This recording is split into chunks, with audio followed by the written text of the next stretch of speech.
রাতুল ভাই ভয় নাই, রাজপথ ছাড়ি নাই, রাতুল ভাই ভয় নাই। 100 রাতুল বলতো নবাব ধুয়ে দিতাম, নবাবকে ধুয়ে দিতাম।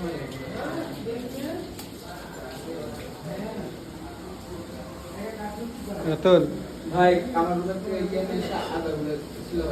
সারাদিন আমার সাথে কোনো যোগাযোগ হয় না মিয়া। একদিন আগে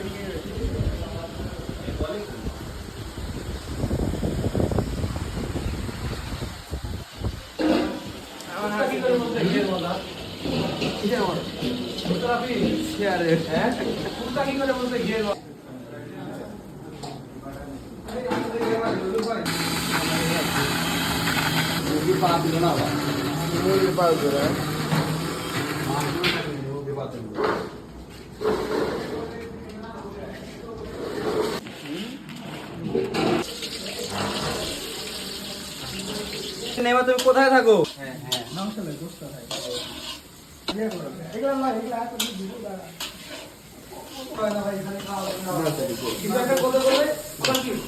আসসালামু আলাইকুম, আমি মোহাম্মদ জিয়াদ হোসেন, মেকানিক্যাল ষষ্ঠ পত্র গ্রুপ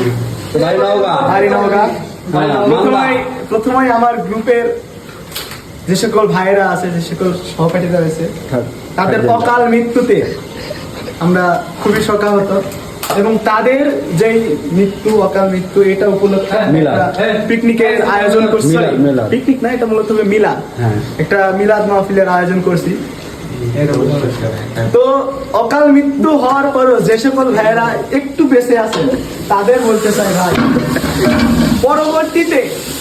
পরবর্তীতে যদি কোনো আয়োজন মেকানিক্যাল ষষ্ঠ পর্ব বি গ্রুপ কার্যক্রম যদি করে, তাহলে আপনাদের কাছে রিকোয়েস্ট থাকবে, আপনারা অনুগ্রহপূর্বক আপনারা সেই আয়োজনে, সেই অনুষ্ঠানে, সেই শিক্ষা সফর বলি বা ইন্ডাস্ট্রিয়াল ট্যুর বলি বা পিকনিক বলি, আপনারা সামিল হওয়ার চেষ্টা করবেন। ধন্যবাদ। এ পর্যন্ত আমাদের সাথে আরো আছে আমাদের এক্স ক্যাপ্টেন, সাবেক প্রতিনিধি। এখানে এখানে এখানে মূলত অনুভূতি শেয়ার করতে বলা হচ্ছে। আমি তাদের নিয়ে অনুভূতি শেয়ার করব, মরা মানুষদের নিয়ে অনুভূতি কোনো হয় না। আমি আমার ভিতরে দেখি মন্দির হাতা, আমার কোনো অনুভূতি নাই। মৃত মানুষদের নিয়ে কোনো আশা আকাঙ্ক্ষা রাখতে হয় না, এজন্য আমি কোনো অনুভূতি শেয়ার করতেছি না। অনুভূতি তো বলে বোঝানো যায় না, আসলে সবাই একসাথে থাকলে বিষয়টা ভালো হইতো। সবাইকেই বলা হয়েছিল, কিন্তু সবাই তো শুনলো না। যাই হোক, পরবর্তীতে যদি কোনো এরকম উদ্যোগ নেওয়া হয়, আশা করি সবাই থাকবে, সবাই তখন বেঁচে থাকবে। এখন কি আর বলবো, যেহেতু সবাই নাই। ভাই কি করছিস ভাই? কি করে